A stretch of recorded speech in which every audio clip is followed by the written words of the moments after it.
these are the types of lengths that you need to be willing to go through in order to get to the top of your game, because you can rest assured the level of intensity that I'm recommending you put into your niche here, you'll probably be the only one doing that level of effort. And you'll collapse the length of time it takes for you to go from zero to being a top competitor by a country mile. I don't know if that answers your question there, Rob, Well, but the other thing it's that the other thing I wanted to mention on that was about going to the day trading school, because I have done that as well. Not day trading school, but it wow. was Yeah, an yeah, investing school. And what you do there isn't necessarily consuming the training. yeah, You can consume the training all you want, but the reason you're going to the day trading school is to talk to the other students. yeah, And yeah, so when I went, they had the little iPad with the extra screen, and one screen was the ticker of the stocks, and they were looking at this and that. And it was really pretty fascinating how some of them had these setups where they were sitting in the class taking notes, but at the same time watching the markets. And yeah, then there were other students who, there was a doctor who had brought his son, and the doctor was about 62, informative, and the son was about 38. And so the doctor had these assets, and he was bringing his son in because this is how the doctor had been investing his assets for the last 15 years, and now he wanted to instill this into his son. And then there was a guy that was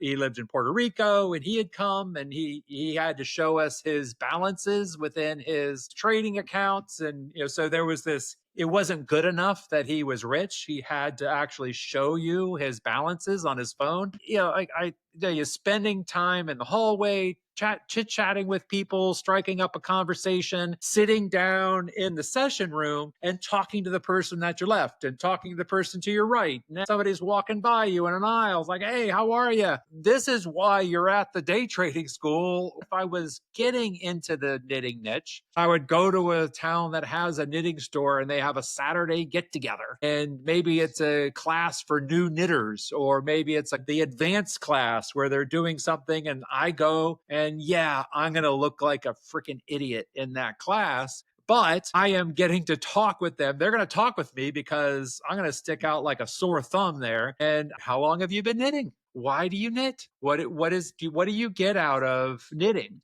Does it feel to give something to somebody that you created? If somebody tied up your hands and you weren't able to knit, how would that make you feel?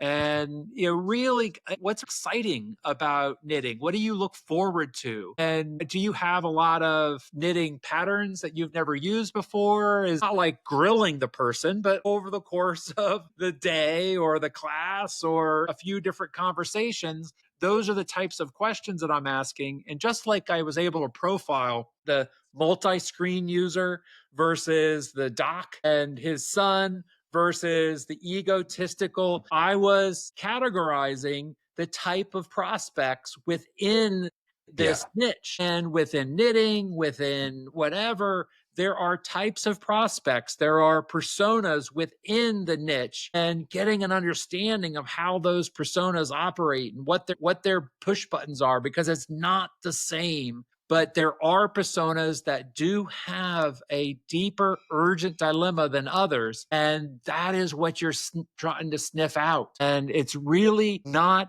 complicated, but it isn't easy either. yeah. And now some of this I'm actually doing using AI. So Hmm. you can collect deep research and find out what markets are saying, at least online, and you can get a little head start in creating some personas. And for a lot of niches that have a lot of conversations online, after you really figure out that everything is demand driven, not supply driven, and then number two, some segments are better response than others. Then three, who are our competitors going after? And what are the messages that they're saying in order to generate a response? And then four, let me do some research and actually talk to these folks. So I think that we absolutely outlined a fabulous approach for anybody who break through, create some advertising that's actually going to generate a response for them. One of the mantras that I keep in my mind and have kept in my mind for this type of stuff is if you want a breakthrough result, you got to be willing to put in a breakthrough effort.